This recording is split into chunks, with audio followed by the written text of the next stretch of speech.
I'm Dr. Robert Worley. Welcome to my presentation titled Deepening the Guard-Inmate Divide. Is there a relationship between correctional officers' perceptions of staff-inmate boundary violations and the mistreatment of inmates? Well, as you can imagine, use of force has been a very hot topic, especially within the last few weeks. I've been looking throughout most of my career at prison culture and prison behavior, including the behavior of correctional officers. And there has been a lot of brutality within these facilities, and this is not something that's a new phenomenon. It dates back as early as the 19th century. Let's go back to a study by Gustave de Beaumont and Alexis de Tocqueville. They were commissioned by the King of France in order to study prisons. And they looked at the northeastern part of the United States. They came across many interesting findings. One of this was an observation made by a prison warden of the Auburn prison facility, where he told them it's impossible to govern a large prison without a whip. We are going to see that not much has changed since then. Charles Dickens is another scholar and, of course, wonderful novelist who also toured prison facilities during the 19th century. He toured the Eastern Penitentiary in Philadelphia, and he called it hopeless, strict, rigid, and believed that it was cruel and wrong. On the national front, in 1871, the Supreme Court of Virginia handed down a decision known as Ruffin versus Commonwealth, where they essentially said that an inmate was a slave of his state, and his captors could do whatever they wanted with him, essentially. And this opened up what's been referred to as the hands-off legal doctrine in corrections. Inmate building tenders in the Texas system also existed, and these were inmates that they were given the responsibility to manage other inmates, and they often used physical force against inmates. There's a study by James Marquardt where he did a participant observational approach and witnessed up to 50 unauthorized, informal uses of force that were not reported against inmates. And he said that officers were usually rewarded based upon their willingness to use force. Fortunately, the building tender system is no longer in existence. In 1984, judicial intervention abolished this system, and the Texas Department of Corrections' aggressive hiring of female and minority officers also helped to change the prison culture, which at one time tolerated and in fact rewarded excessive use of force against inmates. On the national scale, in 1992, there was a decision by the Supreme Court, Hudson versus McMillan. It was a 7-2 decision, which said that even if an inmate does not incur a serious injury, there can still be liability if it's shown that the officers were sadistic and malicious in interacting with that particular offender. Now, in 2014, a scholar by the name of Scott Chenault conducted field work in a Midwestern penitentiary, and he found no evidence of any brutality and said that if there was any type of brutality against inmates, it was universally taboo. Well, in spite of that observation, we find by looking at the newspaper that there is indeed rampant brutality directed against inmates. This has happened recently in North Carolina prisons. This has happened in New York prison facilities. Between 2010 to 2015, the state of New York paid out almost $9 million in jury awards to inmates that were victimized by correctional officers. In California, during the 1990s, they had staged gladiator fights at the Corcoran State Penitentiary, and this resulted in the deaths of 7 inmates. There's also been a disturbing trend that we see, which is the sexual humiliation of prisoners. And we think about Abu Ghraib, and of course this happened during a time of war, but this has also happened in contemporary times in state prison facilities, such as in Illinois and in New Mexico. Fairly recently too, by the way, where inmates were made to take off all their clothes and stand in very close proximity to one another, straddling one another, if you will, for long periods of time. Ross, a former correctional officer, also says that there can be psychological mistreatment of offenders. This can mean stealing the prisoner's belongings, writing him a false disciplinary case, not allowing him to go to the infirmary, tampering with his food, tampering with the thermostat. All of these are ways that officers can engage in brutality toward inmates. Taking their mail, by the way, their only connection to the free world. Also, there's officers and staff members that engage in sexual relationships with prisoners.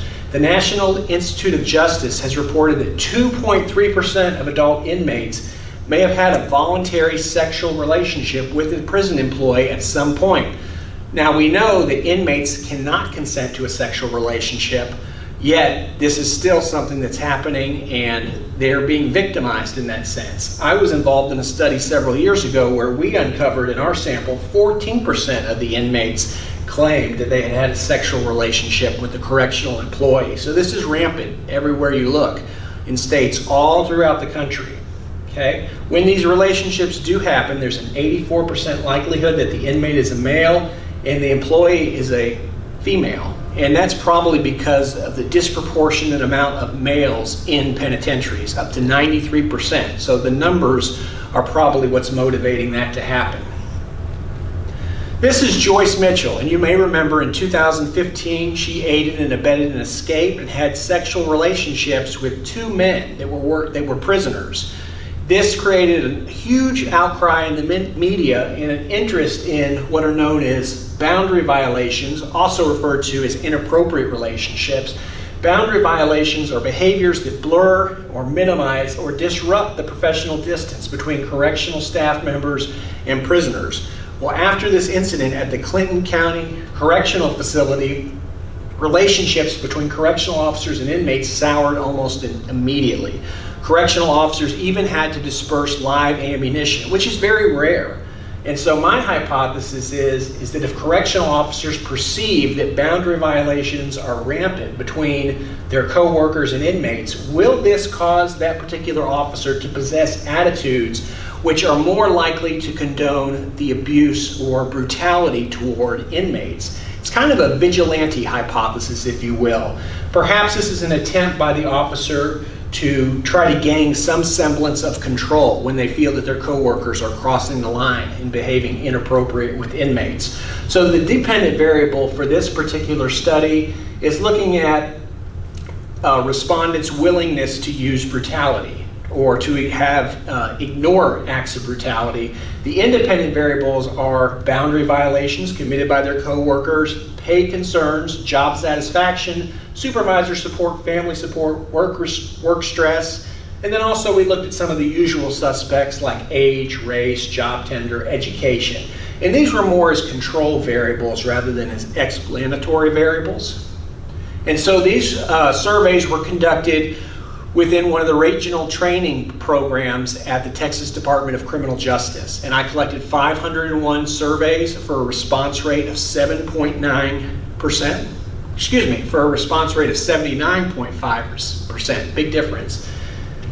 And looking at this inmate mistreatment scale, I'm not going to go over all the scales, but I would like to go over this one. These are 4 unique questions. The first one is uses of force should always be reported, no matter how small. That was reverse coded. The second one is if I saw a coworker who was my friend ripping up an inmate's mail, I would not report this to a supervisor. The third is even if I hated an inmate, I would never tamper with his or her food. That was also reverse coded. And then if I saw a coworker who was my friend slap an inmate, I would not report this to my supervisor. We had a Cronbach's alpha of 0.61, which is quite low. However, a factor analysis was done, and that showed that all of the factors loaded on the same criteria. So that's a positive, and so I think the scale is very valuable. We did look at pay concerns. These are scales that have been established by other researchers. We looked at job satisfaction, and we had high Cronbach's alphas for all of these scales. Here's a 0.75. We looked at perceived boundary violations of coworkers. This is a unique scale that I created. And so some employees let inmates do their jobs for them. The second item was some employees let inmates break the rules. The third one is most employees have had an inmate ask them to bring in contraband. The fourth is some employees let inmates kill or masturbate on them. That's actually a fairly common problem within the Texas prison system, and as well as other correctional facilities. And then the fifth one is some employees have inappropriate relationships with inmates, and any officer that's been employed knows what that is. It's regularly talked about in the training of correctional officers. And then number 6, a correctional employee would never live with or marry an inmate, and that was reverse coded. Believe it or not, that tends to be an issue where some correctional officers will get fired and then they'll later live with the inmate once that inmate gets released. And so we looked at the Cronbach's Alpha, and it had a 0.66. There was also a factor analysis, all of the variables loaded on a single factor, which is a good thing. So again, I hypothesized that perceived boundary violations by coworkers would have a positive relationship with support for inmate mistreatment. And it was, again, that vigilante hypothesis, if you will. Here's a supervisory support scale. We had a Cronbach's Alpha of 0.76. We wanted to see if there was a relationship between supervisory support and attitudes that condoned brutality toward inmates. Also wanted to look at peer support. That had a Cronbach's Alpha of 0.62, which is a little bit low, but a factor analysis again confirmed that the items loaded on one factor with scores of 0.66 or higher. We looked at family support as well here. Another variable was work stress, and there are different questions. These have all been used with permission. This one comes from Colin and colleagues. It's a famous study, 1985 scale. It had a Cronbach's Alpha of 0.78, which is similar to what Frank Colin and his colleagues uncovered when they published the article some years ago in Justice Quarterly. This is a little bit of our descriptive statistics. Here we had respondents with an age range between 18 to age 64. The majority of these were men, 66% of our respondents. The majority of them were white. We looked at white and non-white. And educational levels, all of these different variables that we looked at with the univariate graph here. And then also did correlations. And then the multivariate statistical analyses. These tended to be very important. We conducted all of the different tests in order to ensure that the data met the standard assumptions for normality and linearity, which indeed it did. And we did multiple regression analysis. And some of the interesting findings, it looked like younger officers were more likely to have some of these attitudes toward condoning brutality. Also gender, male officers were more likely to condone brutality than female officers. And then job satisfaction, if they were not satisfied in their jobs, they were more likely to have attitudes conducive to boundary violations. And then this is the one that we were very interested in looking at here, boundary violations with coworkers. Yes, if they perceived that their coworkers were having boundary violations, then they were more likely to have attitudes conducive to brutality. So that was an interesting variable, which kind of makes up the major part of this presentation.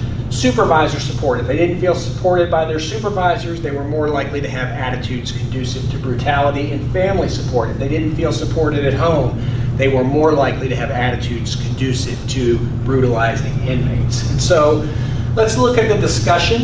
1971, there was a Stanford prison experiment and what Philip Zimbardo would later refer to as the Lucifer effect. And so I believe very much that age had this negative effect, and older officers would be more willing to report behavior. And once you're in these type of prison facilities, the longer you're in there, especially, it has a normalizing effect, but age tends to be a very powerful way to try to prevent that. And so people that are young, the adrenaline's pumping, they're more likely to have these attitudes that are conducive to engaging in acts of brutality or ignoring brutal behavior. And then we talked a little bit about gender, and the reason why I believe that women were less likely to have attitudes conducive to brutality is because inmates might treat them in a better manner. They might treat them in a more chivalrous and kinder manner as compared to male offenders.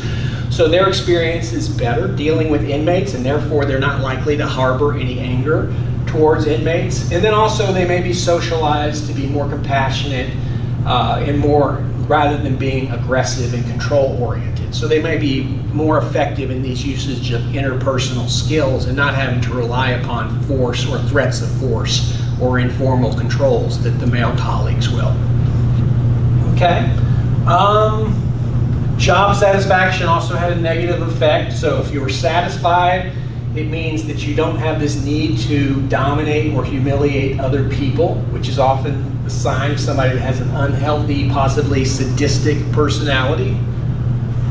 And then the greater the perception of fellow officers engaged in boundary violations with offenders, the less likely to report acts of brutality. So again, this is the one that I found to be very important for the purposes of this presentation. If you are a guard and you perceive that other guards are crossing the line, behaving inappropriately, giving handshakes to offenders, giving contraband to offenders, possibly even having sexual relationships with offenders, well, then you're going to want to restore that sense of equilibrium and become sort of a self-appointed vigilante, if you will, to try to bring some semblance of order and control back to your world. And I found that to be true with this particular result. And then if you have supervisors that are not supportive, well, this can also lead one to take out their aggressions on inmates or have attitudes that are conducive to brutality. And this goes back to a very famous classic organizational theorist, someone that I've read and find very interesting, Douglas McGregor. He wrote a book called The Human Side of Enterprise, where he talks about theory X management, theory Y management. So if you've got supervisors that are engaging in soft and hard management, theory X, which is not good, that's going to be more likely to lend itself to officers having attitudes conducive to hurting the inmates that they're supervising. Okay? And then family support is very, very important. Families can be safe havens as well as places of refuge, capable of relieving stress for those who work behind the prison walls. And the unit wardens, I think one of the important findings they can do here, they don't always have the authority to increase the pay of officers, but they might be able to give them more time off. Just having a 2-day road trip with the family might go a long way toward keeping correctional officers happy, making them less likely to want to find the need to dominate and control other people. So that's a policy implication, is giving them the tools they can have to try to make their families more helpful.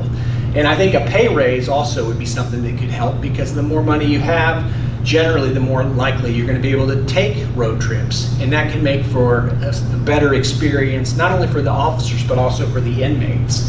We had an R-square value of 0.23, which is fairly respectable. Race, tenure, educational level, pay concerns, most of these did not have any significant effects in the multivariate analysis. So looking at those other variables that were the explanatory, those are the ones that I focused on, and I thought that it was very telling. There are some limitations of this study. One of the limitations is that we did have very low Cronbach's alphas. Nevertheless, the factor analyses would always show that the variables did load on one factor, which is important. But we need to also look at other predictor variables as well. And this study needs to be replicated. It has not been replicated. You need to look at other correctional systems, not just in Texas. And you need to find out if these findings are going to be true, not only in Texas prisons, but in other parts of the countries as well. Okay? That's my presentation. Thank you very much for watching, and have a great day.